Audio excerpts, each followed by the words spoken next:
There. He come back on it right there. Get the net. Oh.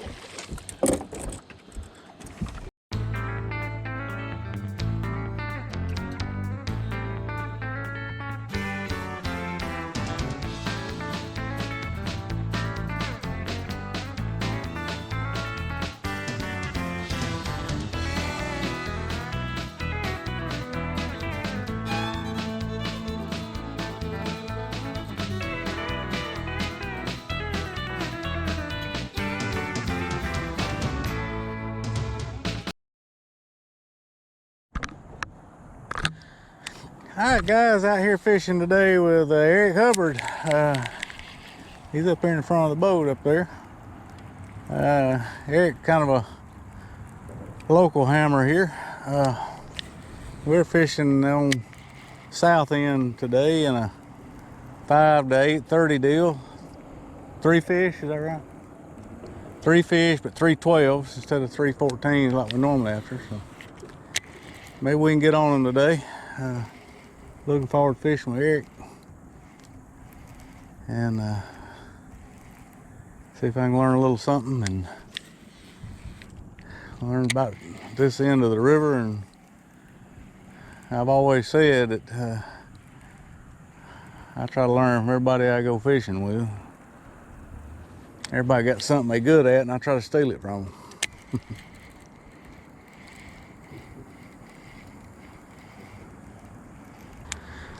Does the current affect this at all out in here? It does. Sometimes the current, its current seems to be going back up in with the wind, but sometimes these buoys here will be going over sideways. And Really? Down about them, pull it. Right now it is.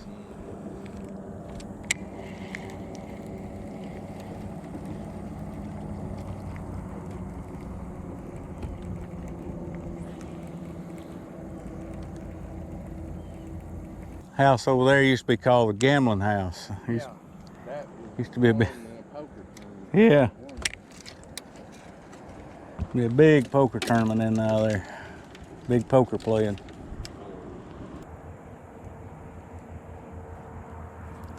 But when it comes off there, it comes off, don't it? Yeah, it drops straight down here, just like one of these. Yeah, that's. Just like one of these roads right here. Yeah, I was trying to get it in my mind. That's what that is, isn't it? When I was a kid, my granddaddy brought me down here fishing. We actually fished under this bridge right here. There's a bridge right here, and the old road used to be on. There was a road that went that way, and a road that comes this way. And we actually fished under that bridge that is now it's gone. They do that on the other side too? Not as deep. Very good. I got some of that good old That's somebody's braid. fish. I gotta quit being so cheap and get me some more GoPro batteries.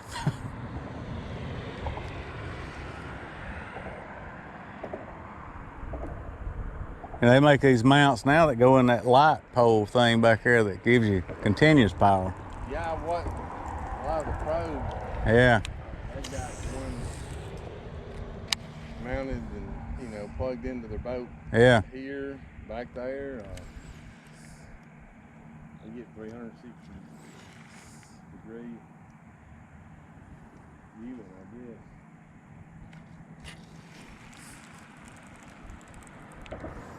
I got brag on TX Marine. Brim. Do what? I got brag on TX Marine. How come? And the bro. Yeah. I sent them a picture of it. They just didn't. They sent me another brand new one in like 2 days. I had it. Sorry, I didn't. I'm one throwing up too far up your way. Sorry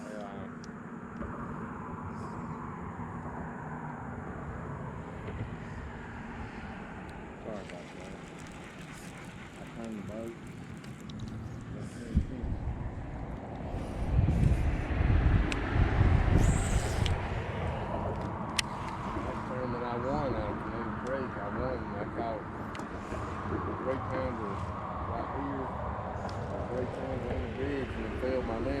down that point. Really?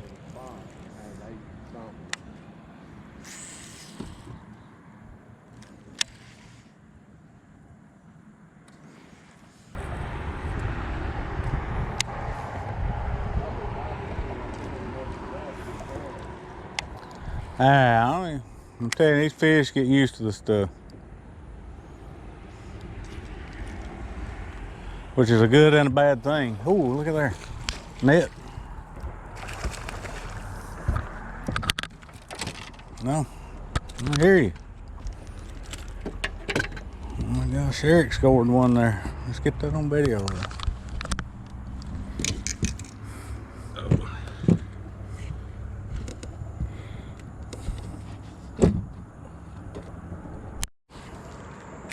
Right there where you're at, it's a good spot. There's a little bit of brush right in there.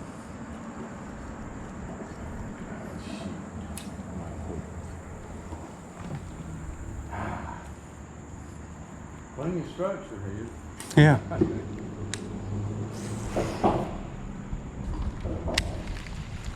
Yeah, you know, old guy told me one time years ago, if you ain't getting hung, you probably ain't catching fish. They structure all out off that point right there, rocks and land. I caught a 21-inch spot here about a few months ago, right in this Really? spot right here. I'd like to have him at least four, maybe 4 1/4. And he was football. He is that big around, 21 inch. Really?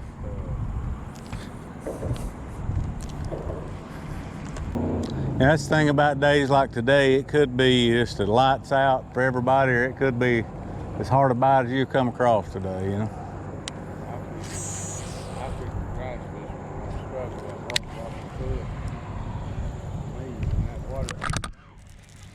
Yeah. Deeper. Nah. 12 inches, man. Oh, that's right, it's 12, and I don't know, it might. Don't throw him back, see if he burns the line.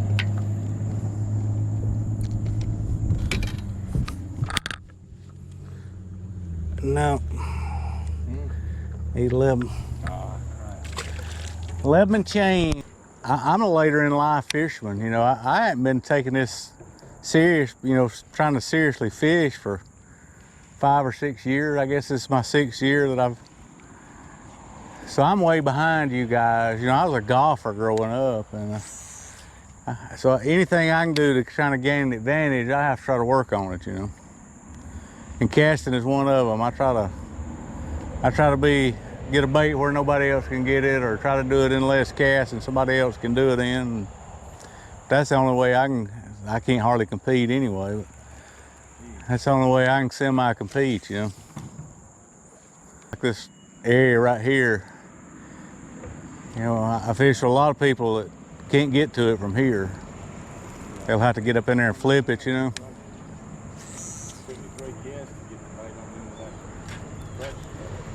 A hard lesson about this too. Retying. Oh, yeah. Yes, sir.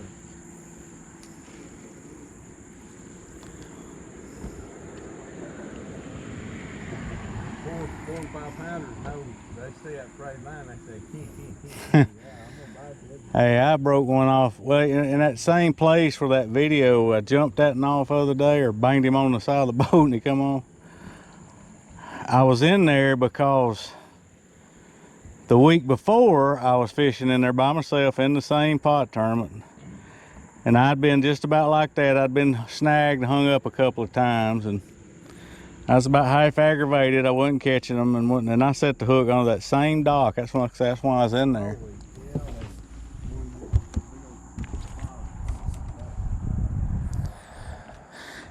And I set the hook, and that thing come out just like that fish did the other day. And he came out of there and headed out and snapped me off. Of course, you know, on these flipping rods and skipping rods and all that, I keep the drag that's cinched, you know. I didn't have any drag. I figure I'm smart enough to match the release if I think I'm getting in a tight jam there, you know. But evidently I wasn't. He snapped me off. Oh,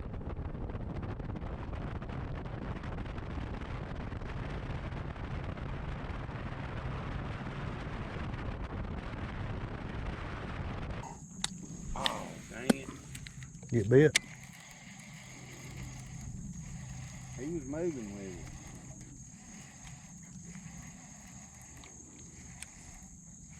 He hit it on the fall and I never felt the bite. Well, I got thrown the other day up the river. I got on somebody's fishing line, and when I'd pull, it was going with that fishing line. It had an angle and was taken away, and I set the hook. I had a male.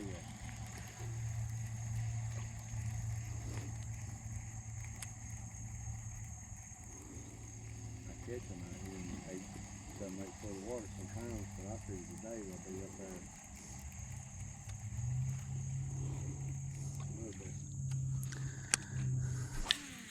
I'm watching this depth finder go by. There's all the bait's down on the bottom. There's a big ball of them down there. See, that's one thing that's been confusing. Some days you come out here and then bait will be moving up to the surface. Some days they'll be like with 12 foot of water. Today there's some that's in 6 foot. I figured this wacky rig, quick shake rig would be a ticket. Now the water's staying. I don't know if they even see it on the top. Well, I think a lot of it is the mood of the fish. You know, I think a lot of the bites I've been getting, what few they are, have been reaction bites. Yeah.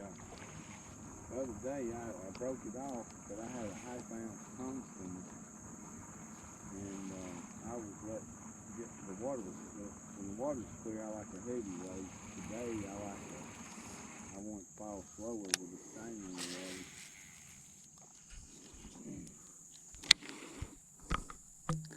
Oh yeah, it's a good looking spot right here. It's got everything. Got a lot of qualities you like, you know. Thing about these dang spotted bass, they might be up to 2 foot, or they could be out here like these rocks. I like to throw out there in 5, 6, 7 foot and work it off Yeah. on these rocks. Like that, you can tell I'm on rock right there. And you never know what you'll get. Sometimes I have caught them in 10 foot, and then I have caught them up there in 2 foot.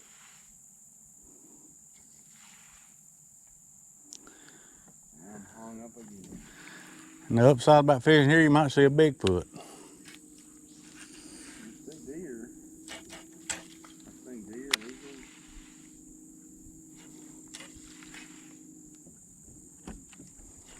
Yeah, he was that. You might see a Sasquatch.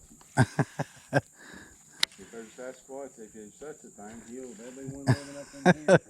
It's you in the boom. Yeah, you are. Yeah, I think you go much further, they'll be picking banjos up here. But I keep some of these little finesse ball head jigs. Yeah. And I like to stir like a crawfish or something, a mud trail. Either when I come over a log or across a rock, I like to like ding, and pick up some mud in them spots. Yeah, I use a jig. Believe it or not, a jig is my confidence bait. I mean, a lot of people, you know, it's a Cinco or well, we use a crankbait. I keep a minimum of 3, and usually 4 different jigs tied on. And usually I keep a Texas rig peg. If the water's clear, I'll have it tied on something big, you know, a faster fall. And but jigs is year round. I'm fishing jigs. Yeah, I mean, to me, they don't know a water temperature. They don't know a season. Now, I change the trailers like everybody else, you know, when water gets colder. But And the thing about a jig is it can imitate fish or a crawdad. And here's my belief: fish,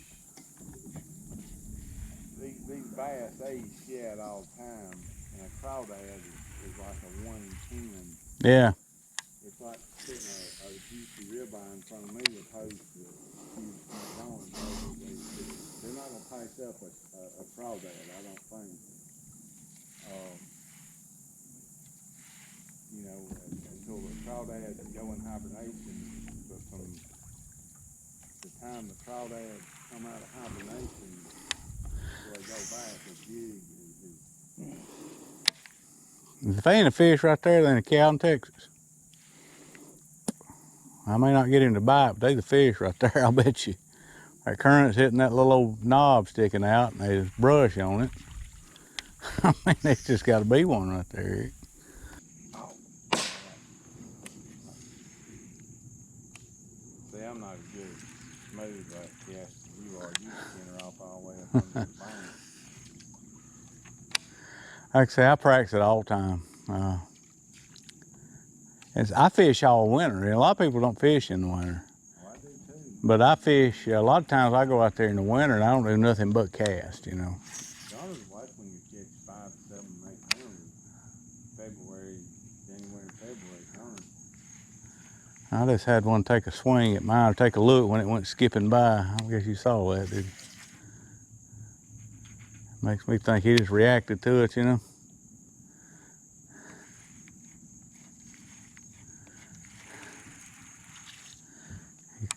Took off toward it, but never did come in there and get it. All right, guys, it's 10 minutes till 7 here, and Eric and I are still at it. We've got 2 in the boat. I caught a keeper off video.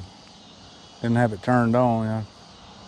If y'all watched that last video, you saw where I'm too cheap to get GoPro batteries, so depended on 2. So. Anyway, we got 2 in the live well and looking for a 3rd, so maybe we can pick up a 3rd here in a short and go out looking for a big one.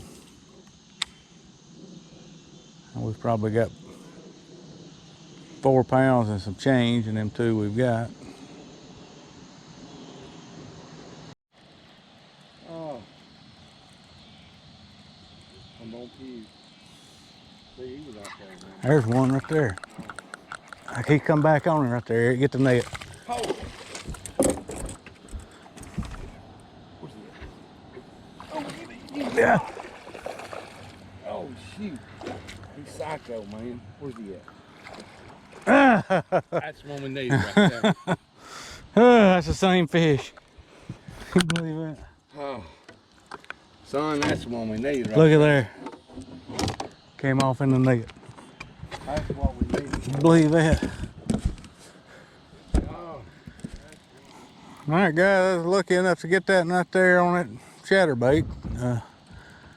What you didn't see on video was Eric had one jump him off, and I threw the chatter on a crankbait, and I threw the chatterbait back in there right behind it.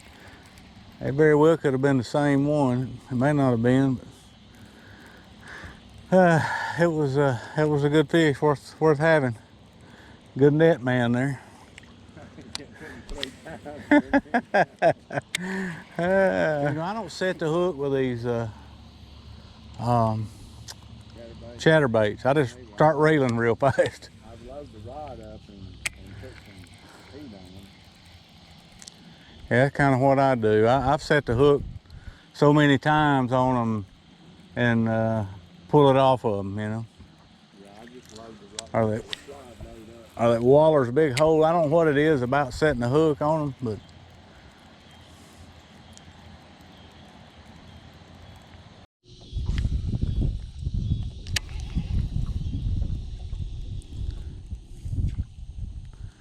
I tell you something else. We was talking about the fishing chatterbaits. For me, it's kind of like fishing a crankbait. I've got a rod that I've got to fish it on. It's a medium heavy but moderate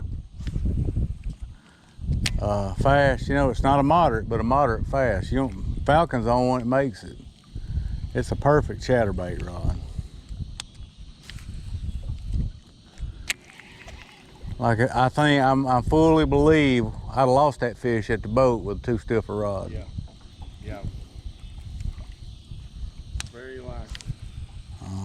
I don't know what the difference. I know it's a single hook bait like a jig, but I think it's because it's got so much weight on the front of it with that. And that hinge in there. Yeah, or the leverage it's got on it with a swivel or something. I don't know, but it took me a a few hard lessons to figure that out. I'm coming in beside you there.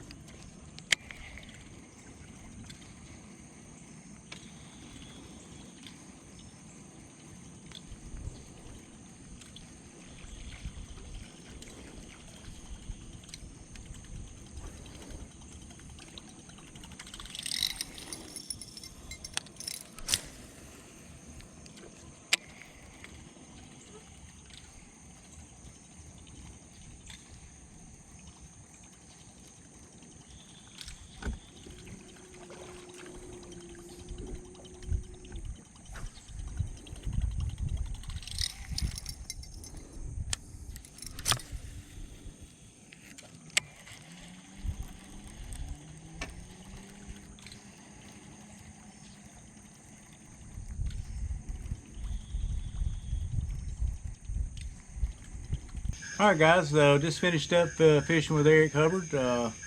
It's about 8:45, 8:50.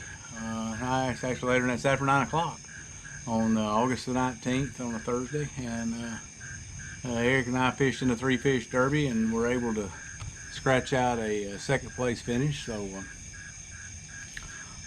would like to have won it, but we didn't. But we had a good time. I learned quite a few things, and I've known Eric for a long time. So I met him. He used to go to church with we had a mutual friend. He went to church with a guy named Philip Alexander, who was one of my two best friends in life growing up. And so that's how I met Eric back many years ago when I was 13, 14 years old. Known each other ever since. But anyway, had a good time, and like I said, it was I learned some things, and just a real enjoyable time. And if you can, remember to like and subscribe these videos. It helps us to keep the channel going, and we have to meet certain criteria and that kind of thing. And but anyway, thanks for tuning in, thanks for watching, and be sure to watch for the next one to come out.